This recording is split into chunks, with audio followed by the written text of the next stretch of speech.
Atsākoties jaunajam mācību pusgadam, kad skolēni atgriežas pilsētā mācību iestādēs pēc ziemas brīvdienām, Rīgas pašvaldības policijas darbinieki arī šogad bērniem, viņu vecākiem un skolas pedagogiem atgādināja par drošības pasākumiem, lai piesaistītu uzmanību bērnu veselībai un dzīvībai svarīgiem jautājumiem.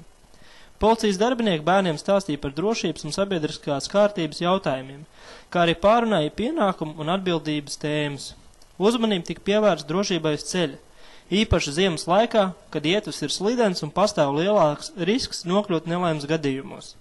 Tāpat skolēniem tika rādīt mācību īsfilmu, palīdzot bērniem izprast, kā un cik daudz redz vadītājs sēžot pie stūras, uzsvaru liekot tā saucamajai aklajai zonai.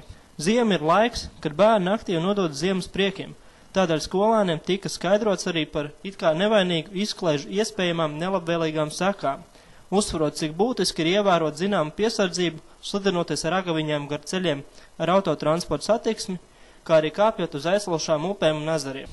Lai vairotu bērnu drošību uz ielām, Rīgas pašvaldības policijas darbinieki dalīja atstarotājus. Viena lieta, kas ir noteikti vajadzīga, arī izējot tumšā laikā uz ielas. Vai jūs zināt, kas tas ir?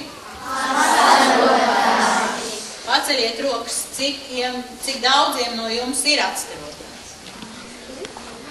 Un kur šodien sāka? Kuriem nav atstarotāji?